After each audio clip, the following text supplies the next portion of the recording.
오늘은 감사의 두 번째 시간으로 우리가 진정한 감사의 삶을 살기 위해서 내 삶 속에서 기억해야 할 것은 무엇이고 또 우리가 살아가야 할 감사의 삶은 과연 어떤 삶이 되어야 하는지에 대해 성경을 통해 알아보고 함께 은혜 나누고자 합니다.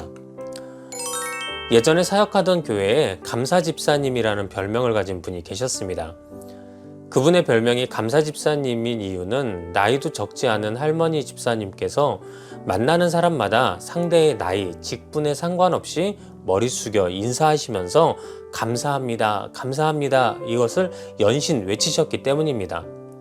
그런데 제가 하루는 곰곰이 그 집사님의 생활을 살펴봤더니 그분의 실제 생활은 감사와는 굉장히 거리가 먼 것처럼 보였습니다. 그 집사님은 혼자 사는 독거노인이셨고 교회 다니신 지도 얼마 안 되셨었으면서 또 가진 돈도 별로 없고 자식도 없고 어찌 보면 우리 주변에서 흔히 보게 되는 그냥 불쌍한 삶을 사시는 할머니에 불과하셨던 것입니다. 그래서 하루는 정말 조심스럽게 집사님은 왜 이렇게 매일 감사하다라고 인사하세요? 라고 물어보았습니다. 그랬더니 그분 대답이 참 놀라웠는데요. 그 집사님은 내 삶에 워낙 감사할 것이 많으니 늘 감사하다고 할 수밖에 없지요.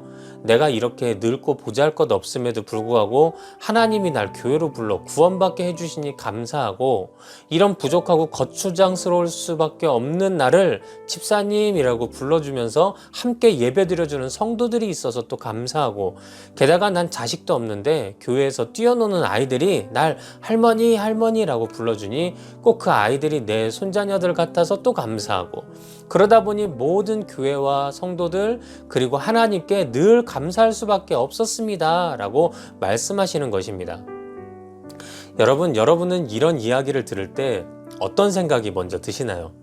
아마 처음에는 저렇게 감사하면서 살면 참 좋겠다라는 생각을 하실 겁니다. 그래도 또 이런 생각도 하실 텐데요. 나는 분명히 저분보다 더 많은 것을 가지고 있는 것 같은데 왜 난 저렇게 감사하며 살지 못할까라는 생각도 아마 하게 될 것입니다. 미국의 기독교 철학자이며 장로교 목사님이셨던 프란시스 셰퍼는 이런 말을 했습니다. 인류의 첫 번째 범죄는 고마움의 결핍에서 비롯된 것이다. 그렇습니다. 우리가 지난주에도 함께 나누었듯이 우리가 삶 속에서 감사하지 못하는 이유는 내가 아직 죄인의 삶을 버리지 못했다는 하나의 증거입니다. 즉 인간은 믿음으로 의롭다 칭함을 받기는 하였으나 아직 이 땅에서는 죄인된 육신에 속한 자들이기에 우리가 아무리 노력해도 절대로 스스로의 능력으로는 감사한 삶이 사라질 수 없는 것입니다. 때문에 여기서 우리는 감사의 삶은 우리의 노력으로 살아내는 삶이 아닌 하나님께서 구원받은 자녀들에게 특권처럼 주시는 삶인 것을 우리는 반드시 기억해야만 합니다. 이는 실제 우리의 삶을 봐도 여실히 드러나는 부분이기도 합니다. 예전에 한 집사님과 그분 남편 문제로 신앙 상담을 했던 적이 있습니다. 그 집사님은 처음에는 자신의 남편을 위해 기도해 달라고 하시면서 남편이 구원받고 또 하는 일도 잘 되고 건강할 수 있도록 해달라고 그렇게 기도해 달라고 기도 요청을 하셨습니다. 그런데 그 상담이 진행되는 과정 속에서 점점 자신의 남편에 대해 말하던 그 집사님은 남편과의 좋지 못했던 기억들을 떠올리시기 시작하시더니 결국 상담 끝날 때쯤에는 목사님, 그 인간은 절대 안 변해요. 그럴 인간이 아니에요. 하면서 돌아가시고 만 것입니다. 그렇습니다. 바로 이처럼 내가 감사하는 삶을 살아야지 라고 우리가 아무리 다짐하고 노력해도 삶의 아주 조그마한 걸림돌 앞에서 우리는 또 금방 불평하고 금방 불만을 토로하면서 감사를 잊어버리고 살 때가 너무 많이 있는 것입니다. 때문에 우리의 힘과 능력으로만 감사의 삶을 살 수 있다고 생각하는 것은 절대로 우리가 하는 큰 착각임을 우리는 기억해야 합니다. 이런 착각은 결국 우리가 불평과 불만으로 인해 감사를 잃어버린 그 모습 속에서 자신을 탓하게 만들어서 거봐, 난 안 돼. 나 같은 게 무슨 하나님의 자녀라고 라는 자괴감에 빠지게 만드는 것입니다. 하지만 이는 모두 사탄이 우리에게 주는 유혹으로 사탄은 우리가 감사한 삶을 살지 못해 가진 자괴감을 이용해서 가룟 유다의 경우에서처럼 우리가 하나님을 바라보지 못하게 만들어버리고 결국 주님 곁을 떠나게 만들어버리고 마는 것입니다. 때문에 우리는 이 감사의 삶이 내 힘과 내 능력으로 충분히 살아낼 수 있는 삶이 아닌 하나님께서 구원받은 우리에게 그 감사의 삶을 살게 하심을 우리는 이 시간 분명히 깨닫고 믿어야만 하는 것입니다. 오늘 본문 속에서도 감사로 제사 드리는 자가 하나님을 영화롭게 한다고 말씀하고 있습니다. 그런데 바로 다음에 성경은 또 그의 행위를 옳게 하는 자는 하나님께서 구원의 길을 보여주실 것이라 말하고 있습니다. 그런데 이는 전혀 다른 두 상황과 두 사람을 말하는 것이 아닙니다. 다시 말해서 감사로 제사 드리는 자는 곧 그 행위를 옳게 하는 자라는 의미이며 그가 하나님을 영화롭게 하여 하나님께서 그에게 허락하신 구원을 보여주신다는 말입니다. 이를 다시 정리해 보자면 진정으로 구원받은 자는 그 삶에 하나님께서 주시는 감사로 충만해지고 그로 인해서 그는 하나님께 그 감사로 예배하는 자가 되며 그러한 모습을 하나님은 옳게 보신다는 것입니다. 즉 감사의 삶을 살게 하시는 이도 또 그러한 우리의 감사를 통해 기뻐하시는 이도 모두 하나님이시라 성경은 증거하고 있는 것입니다. 때문에 감사의 삶은 분명한 구원받은 자에게 나타나는 삶의 양식이고 또한 하나님이 성도들에게 주신 삶의 특권임을 우리는 반드시 믿어야 하는 것입니다. 그러니 만일 우리의 말과 삶 속에서 감사가 사라졌다고 느껴진다면 에이 그냥 그런 거지 남들도 다 그러고 살잖아 가 아니라 정말로 심각하게 내 신앙을 되돌아보고 점검해 봐야만 하는 것입니다.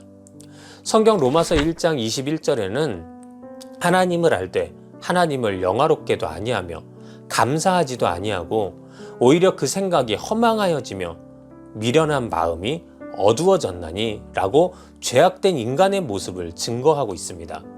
이는 다시 말해 죄악된 사람은 하나님을 알매도 불구하고 하나님을 영화롭게도 또한 감사치도 않는 자라고 하면서 이런 죄악된 사람은 그 생각과 마음이 올바르지 않다라고 증거하고 있는 것입니다. 우리는 흔히 우리가 감사하지 못하는 데에는 다 어쩔 수 없는 그만한 이유들이 존재한다고 우리는 그렇게 이야기합니다. 그러면서 난 가만히 있는데 그 사람이 날 화나게 하잖아요. 그러니 내가 감사할 수 있겠습니까? 라고 이야기합니다. 또 내 삶이 아직 이 모양 이 꼴인데 내가 어떻게 감사할 수 있겠습니까? 라고 나름대로 감사하지 못하는 것에 대한 이유를 대시기도 하십니다. 하지만 오늘 성경은 분명하게 우리가 감사의 삶을 살지 못할 때 그 이유는 우리의 처지나 환경에 있는 것이 아니라 우리의 마음에 아직 사라지지 않은 죄성이 나의 생각과 마음을 흐트러 놓기 때문이라 분명히 증거하고 있는 것입니다. 우리는 얼마 전에도 말씀을 통해 다윗의 삶을 잠시 보았습니다. 다윗 역시 참 험난한 삶을 살았던 자 중에 한 명입니다. 그는 자신의 장인도 또 자신이 사랑했던 아들도 권력 때문에 자신을 죽이려 하는 경험을 하였습니다. 또 이로 인해 그는 억울하게 도망 다녀야만 했고 때로는 이방인들 앞에서 미친 척 해야만 하는 수모를 겪기도 하였습니다. 하지만 시편에 나와 있는 다윗의 대다수의 시가 감사의 시였다는 것은 오늘 우리가 한번 깊게 생각해 보아야만 합니다. 우리가 흔히 부르는 찬양 중에 이런 찬양이 있습니다. 감사하라 내 영혼아 감사하라 내 영혼아 내 속에 있는 것들아 다 감사하라. 그렇습니다. 이 찬양도 다윗이 쓴 시편 103편 1절에서부터 5절까지의 말씀을 토대로 만들어졌던 찬양입니다. 그런데 그의 찬양에 나온 감사는 모두 자신을 구원하고 또 앞으로 자신을 구원하실 하나님을 믿으며 드렸던 감사였음을 우리는 성경을 통해 봅니다. 다시 말해 그는 원망할 수밖에 없는 상황 속에서도 또 불평이 넘칠 처지 속에서도 그럼에도 불구하고 나를 구원하시고 또 앞으로 나를 구원하실 하나님을 바라보며 변함없이 감사를 드리고 있었음을 우리는 깨달아야 합니다. 바로 이처럼 감사는 내가 하나님의 자녀요, 하나님의 구원받은 백성이기 때문에 드리는 성도의 당연한 특권임을 우리는 기억해야 하는 것입니다. 우리가 감사를 생각하면서 가장 먼저 생각해야 하는 것은 감사에도 저급 감사와 고급 감사가 있다는 것입니다. 저급 감사는 나만이 기쁜 감사입니다. 하지만 고급 감사는 하나님을 기쁘게 해드리는 감사라 이야기할 수 있습니다. 우리는 삶 속에서 하나님께서 기뻐하시는 고급 감사를 해야 하는데 늘 나만을 만족시키는 저급 감사를 하기 때문에 감사를 한 것 같기는 하나 정작 내 삶의 기쁨이 충만하지 않을 때가 너무나도 많이 있는 것입니다. 저급 감사는 내 삶에서 일어난 일에 기준을 둔 감사입니다. 그러니 내 손에 뭐가 쥐어져 있는지가 중요하고 또 내가 얻은 것이 무엇인지가 중요한 감사입니다. 하지만 고급 감사는 하나님께서 나를 통해 행하실 일을 믿음으로 바라보며 드리는 감사이기에 단지 내가 가진 것만으로 감사하는 저급 감사와는 그 차원이 다를 수밖에 없는 것입니다.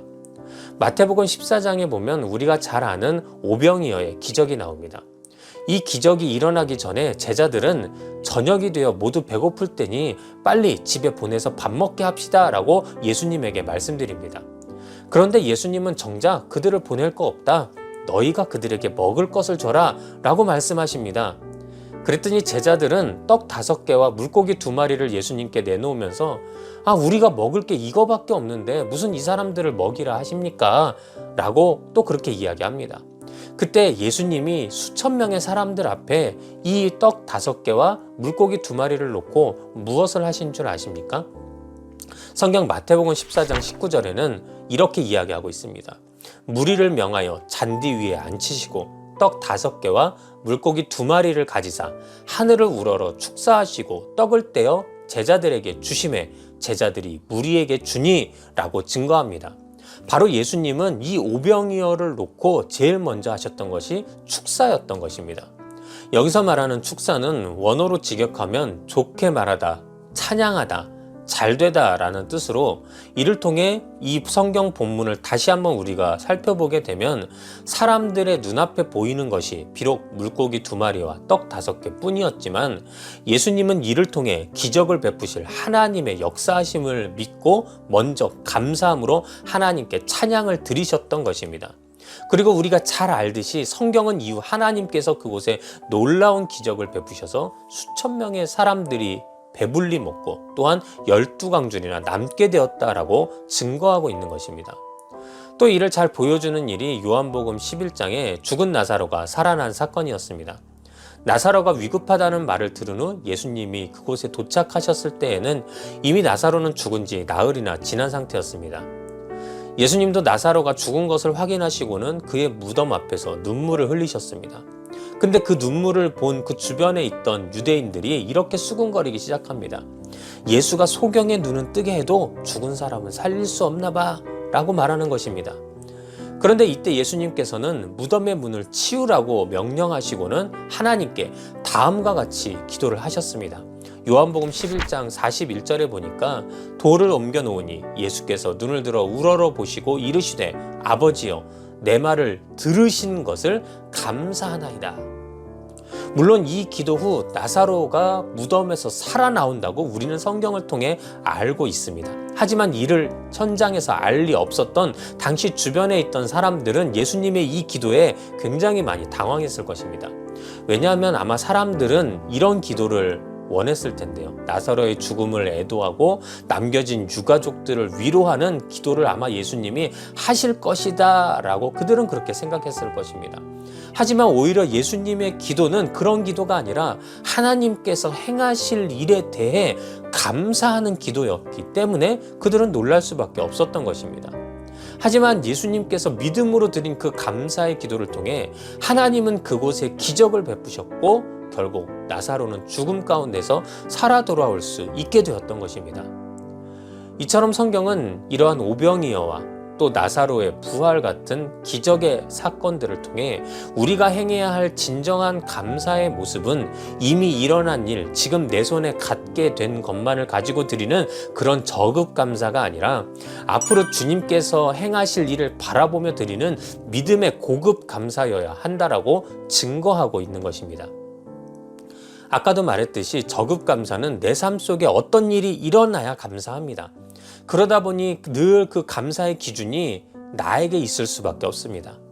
하지만 고급 감사는 오직 하나님만을 바라보기에 어떤 순간에도 나라는 존재가 그곳에 개입할 여지가 없는 것입니다. 그러다 보니 어떤 일이 벌어지든지 오직 하나님만을 의지할 수밖에 없게 되고 믿음으로 먼저 감사할 수밖에 없게 되는 것입니다. 그러니 그 감사는 상황과 현상에 치우치지 않는 진정한 범사의 감사함이 되는 것임을 우리는 믿어야 합니다. 오늘 여러분들이 드리는 감사는 어떤 감사인가요? 바라기는 오늘 말씀을 나누는 여러분들은 앞으로 내가 갖게 된 것과 현상만으로 감사하는 저급한 감사의 삶이 아닌 하나님께서 앞으로 나에게 행하실 기적 같은 일을 믿음으로 바라보며 감사하는 고급 감사의 삶을 사시기를 주님의 이름으로 축원드립니다. 사랑하는 여러분, 이제 말씀을 마치겠습니다. 종종 우리는 감사의 삶을 사는 것이 참으로 힘들고 또 지속되지 않는 그 감사의 삶을 보면서 답답함을 느낄 때가, 또 자괴감을 느낄 때가 많이 있습니다. 하지만 이는 우리가 믿음으로 하나님께 감사하지 않고 나만의 만족과 유익을 위한 저급 감사를 하기 때문임을 우리는 기억해야 합니다. 오늘 성경은 우리가 믿음으로 하나님을 바라보며 나아갈 때 그분께서 우리를 위해 일해 주심으로 우리를 감사하게 하시고 또 이를 통해 우리가 감사로 예배하게 될 때 하나님은 그 모습을 통해 기뻐하시고 영광 받으신다고 분명하게 증거하고 있습니다.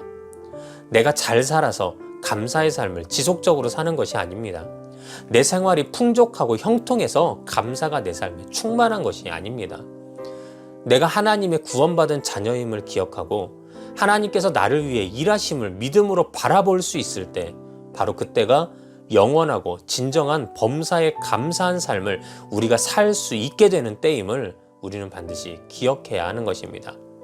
오늘도 그렇게 믿음으로 감사하며 주님 주시는 고급 감사의 삶을 살아가실 수 있는 모든 여러분들이 되시기를 주님의 이름으로 축원합니다. 기도하겠습니다. 하나님 감사합니다. 오늘도 우리가 성경 말씀을 통하여 다시 한번 감사를 바라보게 하심에 감사와 영광 올려드립니다. 우리의 능력으로 감사한 삶을 사는 것이 아니요 오직 우리가 하나님의 구원받은 자녀가 되어 주님을 믿음으로 바라볼 때 하나님께서 우리를 감사하게 하시고 그 감사로 예배하게 하셔서 주님께서 이 모든 것을 기뻐하심을 우리가 알게 하심에 감사와 영광 올려드립니다. 앞으로 우리 모든 믿음의 성도들의 삶 속에도 바로 이런 감사가 임하게 하여 주셔서 저들이 처지와 환경에 치우치지 않는 그러한 영원한 범사의 감사함으로 주님 앞에 나아갈 수 있는 우리 복된 성도들이 되게 하여 주시옵소서. 오늘도 저들의 심령과 마음을 어루만지시고 인도하심에 감사와 영광 올려 드리오며 예수님의 이름으로 기도드렸사옵나이다. 아멘.